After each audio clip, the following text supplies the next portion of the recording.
Have you ever thought about what happens when promises, like really fundamental promises made to build a nation, just get broken? Yeah, it's a tough question. Today, we're diving into a situation just like that unfolding in Somalia. It's this major political dispute, and the nation's own foundational laws are right at the center of it. Exactly. It's a really significant constitutional challenge. You've got regional leaders taking a very public stand against the federal government. It sounds incredibly complex. Oh, it is. And it's evolving fast with potentially huge implications for Somalia's future, its whole federal structure. Okay, so to help us and you understand what's going on, we've got some key sources. Right. Our main focus today comes from a joint communiqué, a formal statement issued by the leaders of Puntland and Jubaland, two of Somalia's federal member states. But crucially, we're not just looking at that. We're also digging into a detailed legal analysis that responds directly to their claims. And that analysis comes from a well-respected legal scholar, Abdullahi Mohudin Hassan Abdullahi Yabaro. It's from his research paper titled Yabaro, A Legal Scholar's Research. Yeah, a very direct title.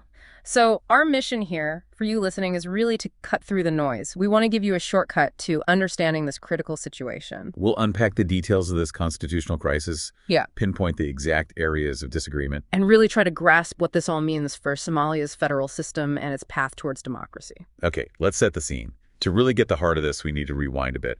What were those original promises made back in May 2022? Well, that was a really pivotal moment during Somalia's presidential election campaign then. There was this, striking sense of unity. Okay. All the candidates, and this includes Puntland's leader, Said Abdullah Gadini, they all made this powerful, shared commitment. Which was? They pledged two key things: finish the provisional constitution, and crucially, implement one-person, one-vote elections across the entire country. Wow, okay, so not small promises. Definitely not. These weren't just, campaign slogans. They were widely seen as absolutely vital for Somalia's democratic recovery. The cornerstone, really. So fundamental pledges seen as critical, which makes what happened next, just 3 years later, even more striking. What exactly shifted? Well, fast forward to June 26, 2025, and those same figures, specifically the leaders of Puntland and Jubaland, they issued this joint communique, and it just flips the script completely. How so? Yabaro's legal analysis, the one we mentioned, really highlights this. It argues the communique directly challenges the federal government's authority. It explicitly rejects the whole idea of constitutional supremacy. So rejecting the Constitution itself is the highest law. Pretty much, yeah. And it aims to block these national reform efforts that were underway. The paper actually calls it a stark betrayal of those earlier promises. Stark betrayal. That's incredibly strong language. It is. And Yabaro describes it as a serious threat to Somalia's fragile federal structure. The analysis doesn't mince words. It sounds like it. Okay, let's look at the key players involved according to this analysis. What does it say about Said Abdullah Dini of Puntland? Yabaro's research is quite critical of Deni's time in office. It points to specific allegations, things like electoral irregularities, vote buying, manipulation during his own re-election campaign in Puntland. Right. And the analysis contrasts this sharply with his earlier public pledges to respect the Constitution.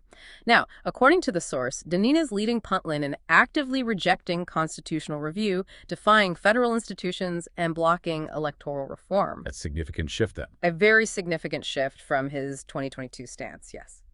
And what about Ahmed Madobi of Jubaland? The analysis suggests his turnaround is perhaps even more dramatic. Absolutely. Because Madobi wasn't just any player. He was a central figure in the National Consultative Council, the NCC. Okay, and the NCC was important because... Yeah. Because that was the very body that endorsed constitutional reform and the one-person, one-vote system. Madobi himself publicly signed agreements, both in 2022 and 2023, backing constitutional completion and free elections under federal oversight. So he signed off on the very things he's now challenging. Yeah, exactly.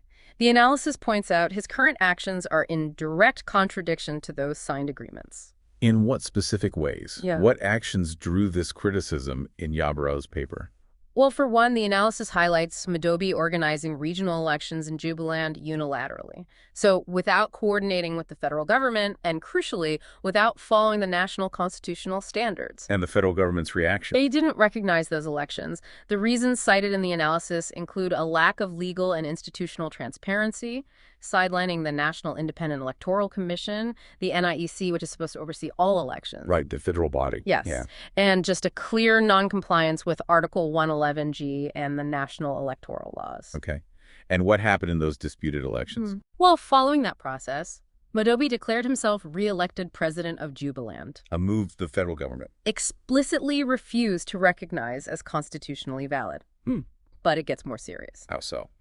Yabaro's analysis raises very serious concerns about Modobe's administration arresting a rival presidential candidate, Santora Mohammed, during that election period. Oh. Yeah. This is flagged in the paper as potential political repression. It raises questions, according to the source, about abuse of executive power, suppressing political competition, and violating basic political and civil rights guaranteed by Somalia's provisional constitution. So direct constitutional violations alleged there. Yes. And the analysis also mentions a federal arrest warrant was apparently issued later for Modobe himself, citing violations of electoral law and obstruction of democratic processes. Okay, so if we connect these dots, the Denny's actions, Modobe's actions, how does the analysis argue this undermines the whole constitutional order, not just, isolated problems? The paper's argument is quite direct on this. It says these individual actions don't just damage the legitimacy of their own regional governments. More fundamentally, they constitute a direct challenge to the rule of law and the constitutional order for all of Somalia.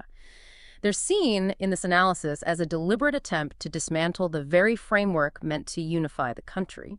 Which brings us squarely to that 10-point communiqué they issued on June 26th.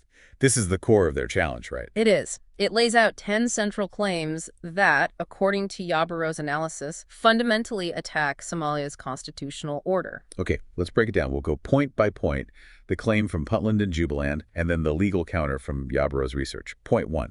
They claimed the federal member states, the FMS, only acknowledged their own role in fighting terrorism. Right. But the legal analysis immediately points to the Constitution, specifically Article 54. It states national security is a shared power. Shared. Meaning it needs to be coordinated by the federal government, the FGS. So the analysis argues, excluding the federal role, violates this constitutional balance of power. Okay. Point 2. They claimed the FGS has no authority in subnational elections, like regional ones. Again, the analysis points to the Constitution, Article 111G this time.